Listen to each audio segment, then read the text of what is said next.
नमस्कार दोस्तों, देखिए 500 एमसीक्यू सीरीज आपका वेल्डर ट्रेड का चल रहा है और आज आपका 10वां क्लास है दोस्तों। अगर आपने आईटीआई वेल्डर ट्रेड से किया है और किसी भी टेक्नीशियन एग्जाम की तैयारी कर रहे हैं तो आप लोग चैनल को सब्सक्राइब करके 500 एमसीक्यू सीरीज का जो क्वेश्चन है निमी का, उसे आप लोग जरूर पढ़िएगा। चलिए, आज का पहला प्रश्न है कि चित्र में दिखाया गया सर्किट डायग्राम क्या है। तो ऑप्शन है आपका खुला परिपथ, बंद सर्किट, शॉर्ट सर्किट या कोई नहीं। तो ऑप्शन नंबर आपका यहाँ पर ए राइट आंसर हो जाएगा, खुला परिपथ। अगला है कि कांच से एक मिश्र धातु है जिसमें क्या होता है आपका टीन और शीशा, टीन और जस्ता, शीशा और जस्ता या जिंक और सिलिकॉन। तो ऑप्शन नंबर आपका यहाँ पर बी राइट आंसर हो जाएगा, टीन और जस्ता। अगला है कि माइल्ड स्टील फिलर रॉड की तांबे की परत क्यों चढ़ाई जाती है। तो ऑप्शन है आपका कंडक्टिविटी में सुधार, लंबी अवधि तक भंडारण के दौरान जंग बचाने के लिए, जोड़ की मजबूती बढ़ाने के लिए, फिलर रॉड को और अच्छा दिखाने के लिए। तो ऑप्शन नंबर आपका बी राइट आंसर हो जाएगा, लंबी अवधि तक भंडारण के दौरान जंग से बचाने के लिए। अगला है कि यदि कास्ट आयरन की गैस वेल्डिंग करनी हो तो क्या उसमें फ्लक्स के उपयोग की आवश्यकता होगी। तो ऑप्शन है आपका यस, नो, कभी कभी कभी या अन्य कारकों के आधार पर इस्तेमाल किया जा सकता है। तो ऑप्शन नंबर आपका ए राइट आंसर हो जाएगा, यस। अगला है कि गैस वेल्डिंग ब्लो पाइप के टिप किसके बने होते हैं। तो ऑप्शन है आपका कॉपर, पीतल, नरम या कोई नहीं।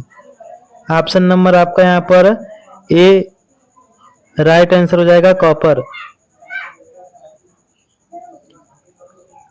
अगला है कि नीचे दिया गया चित्र विभिन्न प्रकार के विरूपण दिखाता है जो फ्यूजन वेल्डिंग के कारण हो सकते हैं। इनमें से कौन सा बकलिंग प्रतिनिधित्व करता है। ऑप्शन है आपका सी, एफ, डी या ए। तो ऑप्शन नंबर आपका बी राइट आंसर हो जाएगा, एफ। अगला प्रश्न है कि इलेक्ट्रोड कोड के अंग में प्रत्येक की तरफ प्रयुक्त किया गया अक्षर एच इंगित करता है कि यह क्या है। ऑप्शन है आपका अधिक लेपित इलेक्ट्रोड, अल्प हाइड्रोजन इलेक्ट्रोड, लोहा पाउडर इलेक्ट्रोड या उच्च तन्यता सामर्थ्य वाला इलेक्ट्रोड। तो ऑप्शन नंबर आपका यहाँ पर बी राइट आंसर हो जाएगा, अल्प हाइड्रोजन इलेक्ट्रोड।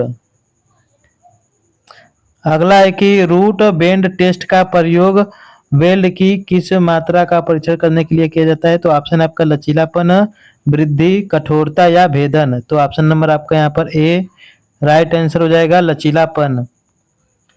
अगला है कि जब पानी कैल्शियम कार्बाइड के साथ प्रतिक्रिया करता है तो कौन सा गैस उत्पन्न होता है। ऑप्शन है आपका हाइड्रोजन, एसिटिलीन, आर्गन या मीथेन।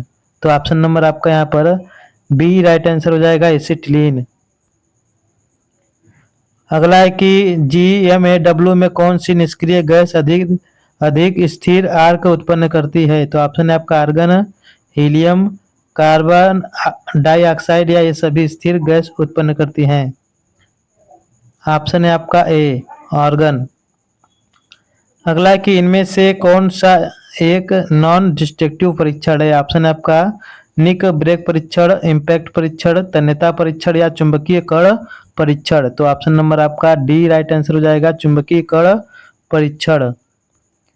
अगला है कि टिग वेल्डिंग प्रक्रिया में 1.5 mm व्यास के टंगस्टन इलेक्ट्रोड के लिए कौन सा नोजल का आकार क्या होगा। तो ऑप्शन है आपका 10 मिलीमीटर व्यास, 12 मिलीमीटर व्यास, 14 मिलीमीटर व्यास या 16 मिलीमीटर व्यास। तो ऑप्शन नंबर आपका यहाँ पर ए राइट आंसर हो जाएगा, 10 मिलीमीटर व्यास। अगला है कि वेल्ड किए हुए जोड़ के पूरा होने के बाद उसे गर्म करने को क्या कहा जाता है। तो ऑप्शन है आपका post heating, delay heating, late heating या फास्ट हीटिंग। इन वेल्डिंग प्रक्रियाओं में से किसमें दानेदार फ्लक्स के उपयोग की आवश्यकता होती है। तो ऑप्शन है आपका TIG welding, MiG welding, submerged arc welding या मैनुअल मेटल आर्क वेल्डिंग। तो ऑप्शन नंबर आपका यहाँ पर सी राइट आंसर हो जाएगा, सबमर्ज्ड आर्क वेल्डिंग। अगला है कि कौन से DNNDT कौन से एनडीटी परीक्षण के लिए बिजली की आवश्यकता नहीं होती है? तो ऑप्शन है आपका एक्सरे परीक्षण, डाई पेनिट्रेंट परीक्षण, अल्ट्रासोनिक परीक्षण या हाइड्रोलिक दबाव परीक्षण। तो ऑप्शन नंबर आपका यहाँ पर बी राइट आंसर हो जाएगा, डाई पेनिट्रेटेड परीक्षण। अगला है कि आर्क वेल्डिंग में इलेक्ट्रोड के अत्यधिक जलने का कारण क्या हो सकता है? तो ऑप्शन है आपका आर्क ब्लो, आर्क की लंबाई अधिक, निम्न गुणवत्ता वाले इलेक्ट्रोड या बहुत अधिक वेल्डिंग करंट।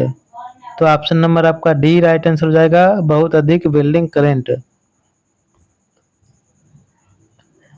अगला है कि सबमर्ज्ड आर्क वेल्डिंग के बारे में कौन सा कथन सही है? तो ऑप्शन है आपका वैक्यूम वेल्डिंग की जाती है, नंगी तार इलेक्ट्रोड प्रयुक्त किया जाता है, या किसी भी स्थिति में वेल्डिंग के लिए प्रयुक्त किया जाता है, या धातु निक्षेपण दर धीमी होती है। तो ऑप्शन नंबर आपका यहाँ पर बी राइट आंसर हो जाएगा, नंगी तार इलेक्ट्रोड प्रयुक्त किया जाता है।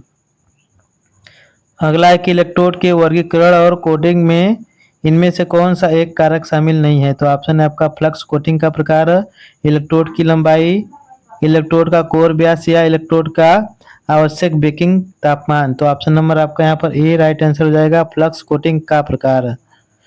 अगला है कि टिक वेल्डिंग में अनुचित निष्क्रिय गैस प्रवाह का क्या प्रभाव होता है? तो ऑप्शन है आपका पोरोसिटी, क्रैक, पेनिट्रेशन की कमी या वेल्ड मेटल का ऑक्सीकरण। तो ऑप्शन नंबर आपका डी राइट आंसर हो जाएगा, वेल्ड मेटल का ऑक्सीकरण। अगला प्रश्न है कि धातु का एक गुण जो बिना टूटे खिंचाव, मोड़ने या मरोड़ने में सक्षम बनाता है उसे क्या कहा जाता है? तो ऑप्शन है आपका लचीलापन, बढ़ने की योग्यता, कठोरता या दृढ़ता। तो ऑप्शन नंबर आपका यहाँ पर ए राइट आंसर हो जाएगा, लचीलापन। अगला है कि वेल्ड निरीक्षण का कौन सा तरीका सबसे सस्ता होता है? तो ऑप्शन है रेडियोग्राफी, अल्ट्रासोनिक परीक्षण, चुंबकीय कण परीक्षण या दृश्य परीक्षण।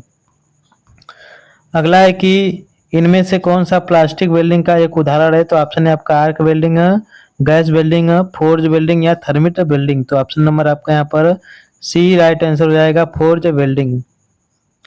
अगला है कि आर्क वेल्डिंग ओवरहेड स्थिति में की जा रही है तो कौन सा भौतिक गुण ढलवा धातु के स्थान पर बनाए रखने में मदद करता है? तो ऑप्शन है आपका चुंबकीय आकर्षण, पृष्ठ तनाव, कोशिकत्व या थर्मल संकुचन।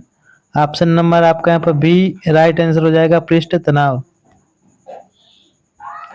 एल्युमिनियम की टिक वेल्डिंग में प्रयोग होने वाली टंगस्टन इलेक्ट्रोड की नोक का आकार क्या होता है? तो ऑप्शन आपका नुकीला सिरा, सपाट सिरा, गोलाकार सिरा या कोणीय सिरा। तो ऑप्शन नंबर सी आपका राइट आंसर हो जाएगा, गोलाकार सिरा। इनमें से कौन सा एक अस्थाई जोड़ है? तो अस्थाई जोड़ कौन है? तो वेल्डिंग जोड़, प्रेस फिट जोड़, टाका लगाया हुआ जोड़ या रिवेटेड जोड़। तो ऑप्शन नंबर आपका बी राइट आंसर हो जाएगा, प्रेस फिट जोड़। अगला है कि एक सिलेंडर में उच्च दबाव में एसिटिलीन गैस के भंडारण के लिए कौन सा प्रयोग किए जाने वाला माध्यम कारक है? तो ऑप्शन है आपका पेट्रोलियम जेली, मिट्टी का तेल, एसीटोन या पानी। तो ऑप्शन नंबर आपका यहाँ पर सी राइट आंसर हो जाएगा, एसीटोन। अगला है कि सुरक्षा के लिए गैस सिलेंडर और रेगुलेटर पर भी किसका प्रयोग ना करें? तो ऑप्शन है आपका रेंच, तेल, टेफ्लॉन टेप या लीक सूचक। तो ऑप्शन नंबर आपका यहाँ पर बी राइट आंसर हो जाएगा, ऑयल। अगला प्रश्न है कि किस ऑक्सी एसिटिलीन ज्वाला में ईंधन की आवश्यकता अधिक होती है? तो ऑप्शन है आपका ऑक्सीकारक ज्वाला, कार्बोराइजिंग ज्वाला, न्यूट्रल ज्वाला या स्टैंडर्ड फ्लेम। तो ऑप्शन नंबर आपका यहाँ पर बी राइट आंसर हो जाएगा, कार्बोराइजिंग फ्लेम। अगला है कि 0.3% से 0.45% कार्बन युक्त कार्बन स्टील टुकड़ों को वेल्ड करने के लिए प्री हीटिंग का तापमान कितना होता है? तो ऑप्शन है आपका 100 से 120 डिग्री, 150 से 280 डिग्री, 280 से 350 डिग्री या 350 से 450 डिग्री। तो ऑप्शन नंबर आपका यहाँ पर बी राइट आंसर हो जाएगा, 150 से 280 डिग्री सेंटीग्रेड। अगला है कि आर्क वेल्डिंग में कौन से आर्क ब्लो की समस्या से बचाया जा सकता है? तो किससे बचाया जा सकता है? तो ऑप्शन आपका एसी वेल्डिंग मशीन का प्रयोग करके, नंगा इलेक्ट्रोड उपयोग करके, आर्क की लंबाई बढ़ाना या अर्थिंग से दूर वेल्डिंग करना। तो ऑप्शन नंबर आपका ए राइट आंसर हो जाएगा, एसी वेल्डिंग मशीन का प्रयोग करके। अगला है कि गैस वेल्डिंग में कार्बोराइजिंग ज्वाला द्वारा प्रदान किया गया कार्बन वेल्ड धातु को क्या बनाता है? तो ऑप्शन है आपका कठोर, निष्क्रिय, भंगुर या कठोर और भंगुर। तो ऑप्शन नंबर आपका यहाँ पर डी राइट आंसर हो जाएगा, कठोर और भंगुर। अगला प्रश्न है कि वायुमंडल में सबसे सुलभ यानी अधिकतम प्रतिशत वाली गैस कौन सी है? तो ऑप्शन है आपका ऑक्सीजन, नाइट्रोजन, कार्बन डाइऑक्साइड या मीथेन। तो ऑप्शन नंबर आपका यहाँ पर बी राइट आंसर हो जाएगा, नाइट्रोजन। अगला है कि विद्युत धारा के प्रवाह द्वारा अपनाया गया मार्ग बिना ब्रेक वाले पथ को क्या कहा जाता है? तो ऑप्शन आपका बंद परिपथ, खुला परिपथ, सीमित परिपथ या निरंतर परिपथ। तो ऑप्शन नंबर आपका यहाँ पर बी राइट आंसर हो जाएगा, बंद परिपथ। अगला है कि क्या होगा यदि कास्ट आयरन की प्री हीटिंग के लिए बिना वेल्ड किया जाए, प्री हीटिंग किए बिना वेल्ड किया जाए तो क्या होगा? तो ऑप्शन है आपका पोरोसिटी, अंडरकट, क्रैक या वायु मार्ग। तो ऑप्शन नंबर आपका यहाँ पर सी राइट आंसर हो जाएगा, क्रैक। अगला है कि ऊष्मा को किस नामक इकाई से मापा जाता है? तो ऑप्शन आपका न्यूटन, जूल, वाट या सेल्सियस। ऑप्शन नंबर आपका बी राइट आंसर हो जाएगा, जूल।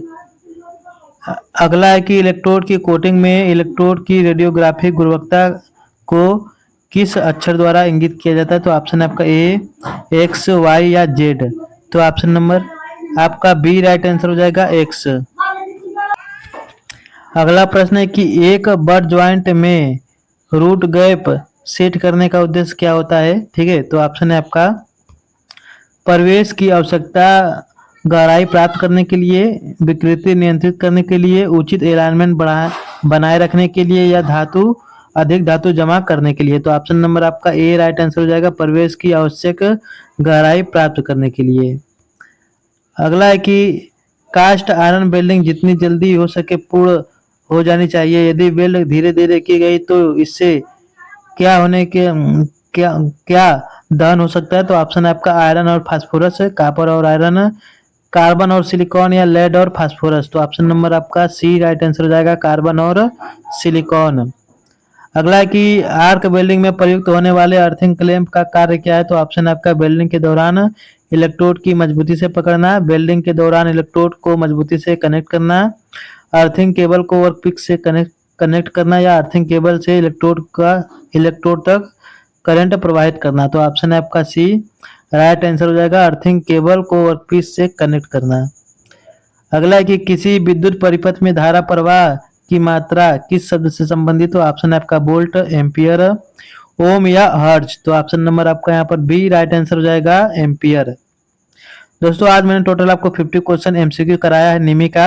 ये बहुत ही इंपॉर्टेंट क्वेश्चन है, अगर आप किसी भी टेक्नीशियन एग्जाम का तैयारी कर रहे हैं उसमें आपका ये जो क्वेश्चन है काफी ज्यादा इंपॉर्टेंट है। ठीक है, चैनल पर जाकर के आप लोग वेल्डर का प्लेलिस्ट एक बार पढ़ लेना, उसमें सभी क्वेश्चन निमी का मिलेगा, आपकी तैयारी के लिए बहुत ही ज्यादा हेल्प करेगा। दोस्तों धन्यवाद।